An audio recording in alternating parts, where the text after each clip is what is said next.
कंगना रनौत पर हिमाचल के कांग्रेस कैंडिडेट विक्रमादित्य सिंह की मां प्रतिभा सिंह के विवादित बयान को लेकर पूर्व मुख्यमंत्री उमा भारती का बयान सामने आया है। उनका कहना है कि मुझे लगता है जिनके खिलाफ वह बोली हैं वे बहुत समर्थ हैं इन बातों का जवाब देने के लिए कि उनको किसी प्रोटेक्शन की ज़रूरत नहीं। कंगना रनौत को किसी प्रोटेक्शन की ज़रूरत नहीं है। महिला शक्ति पर विवादित भाषा का उपयोग किए जाने के सवाल पर उमा भारती ने कहा, ये तो कांग्रेस का चरित्र है, महिला विरोधी। उन्होंने महिलाओं के टुकड़े टुकड़े करके भट्टियों में भूना है। आप भूल गए क्या इस बात को, जब भट्टियों में भूना गया था तब नैना साहिनी कांड हुआ था, यहाँ पर भी जिंदा जला दिया था और उसमें जो स्वयं यहाँ के पूर्व मुख्यमंत्री कांग्रेस के उनके भाई का सबका हाथ माना गया था। वो कांग्रेस की नेत्री थी जिसको आग लगा दी गई थी। आग लगी थी या लगाई गई थी वो आज तक नहीं खुल पाया है।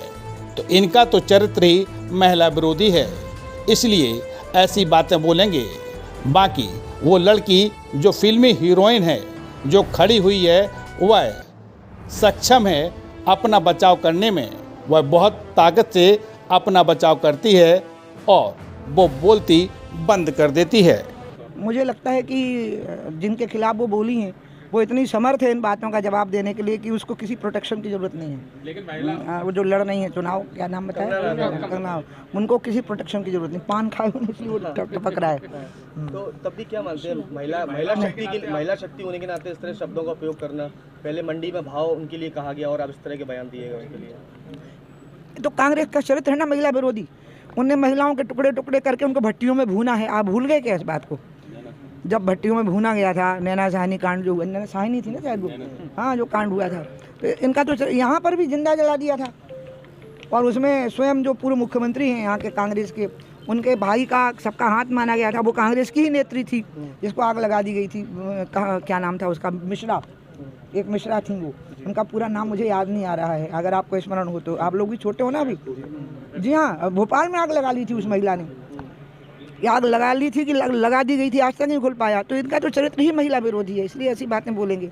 बाकी वो लड़की जो है, वो फिल्मी हीरोइन जो खड़ी हुई हैं, वो सक्षम है अपने आप को अपना बचाव करने में। वो बहुत ताकत से अपना बचाव करती हैं और बोलती बंद कर देती हैं विरोधी। प्रचार प्रसार करने के लिए पहुंची अपने भतीजे के यहाँ, संध्या जी के यहाँ। मेरा भतीजे में तो मेरे प्राण बचते हैं और ना मैं भूलूंगी ना बीजेपी भूलेगी कि जब जब हम कांग्रेस से पराजित हुए हैं तो वापस हमें सत्ता में लाने का काम सिंधिया परिवार ने ही किया है।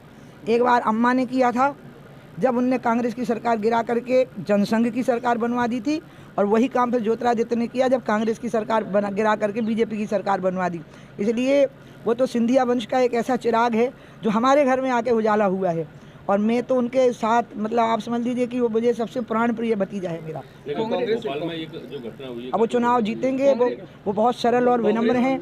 उनको लोग कहते हैं वो महाराज करने, बिल्कुल नहीं। अब मैंने लोगों को कहा, आप भाई कह के देखो, आप बेटा कह के देखो, वो ऐसे ही जवाब देंगे आपको। वो सरल, विनम्र, संस्कारी नौजवान है, उसको कोई आकांक्षा नहीं है, कोई महत्वाकांक्षा नहीं है। कांग्रेस एक बड़ा आरोप लगा रही है कि प्रदेश के अंदर कानून व्यवस्था ठप हो चुकी है। लगातार बच्चियों के साथ यौन शोषण के मामले सामने निकल कर आए, चाहे भोपाल की हो चाहे उज्जैन के दंडी आश्रम की स्थिति हो। ये सब बहुत चिंता का विषय है। सरकार तुरंत कार्रवाई करती है और हम किसी भी अपराधी को बचाने की चेष्टा नहीं करते। जबकि जब कांग्रेस शासित राज्यों में ऐसी घटना होती है तो कांग्रेस के नेता एक लफ्ज़ नहीं बोलते और उनको बचाने की कोशिश करते हैं। लेकिन यहाँ पर उल्टा होता है।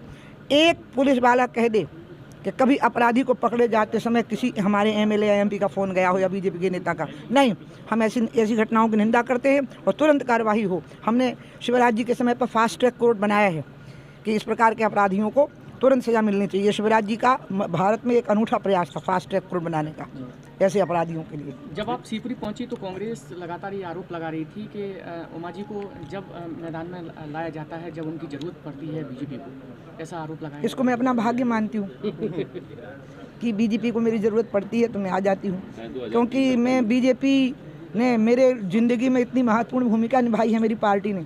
और आपको मोदी जी के बारे में नहीं पता है, जब मुझे बीजेपी में लाने की कोशिश हुई तो सारे विरोधों को दरकिनार करके मुझे पार्टी में लाने का जो संबल प्रदान किया नितिन गडकरी जी को, वो मोदी जी ने ही किया था। कि मोदी जी ने कहा था कि लेके आओ माँ को, आप चिंता मत करो। इसलिए नितिन गडकरी का साथ उस समय पे कोई खड़े हो गए थे मुझे बीजेपी में वापस लाने के लिए, तो वो मोदी जी थे। इसलिए मेरी वजह से मोदी जी के 2 वोट भी बढ़ गए और सिंधिया जी के 4 वोट भी बढ़ गए, तो मैं अपना भाग्य समझूंगी। आप सनातन संस्कृति की ध्वजा लेकर आगे बढ़ रही हैं। दमोह कलेक्टर का एक बयान सामने आया है, उन्होंने अपील करी है कि जो सरकारी कर्मचारी हैं वो जीन्स टी शर्ट को त्याग दें। मैं कलेक्टरों की बातों का जवाब नहीं दे सकती। चीफ सेक्रेटरी को जवाब देना होगा और चीफ मिनिस्टर को जवाब देना होगा, मैं नहीं दे सकती। राहुल गांधी के बाद आज प्रियंका गांधी का दौरा है मुरैना, प्रियंका गांधी आ रही हैं, तो उनको तो आना चाहिए ना, विपक्ष के लोग हैं तो वो तो आएंगे ना, सभाओं में भाषण करेंगे। सवाल है कि लोग उनको वोट देंगे कि नहीं। लोग वोट नहीं देंगे, आएंगे तो ज़रूर वो, उनको आना भी चाहिए। अभी नहीं आएंगे तो कब आएंगे? 5 साल तो आराम करते हैं, अब तो झलक दिखाएं। तो राहुल आवे, प्रियंका आवे, सोनिया जी आवे, कोई भी आवे, इससे लोगों को कोई फर्क नहीं पड़ने वाला ना। वोट तो बीजेपी को ही मिल रहा है। प्रियंका गांधी जी बार बार कह रही हैं कि उनकी मां का मंगलसूत्र जो है भारत की स्वतंत्रता के लिए, भारत की सुरक्षा के लिए चला गया था।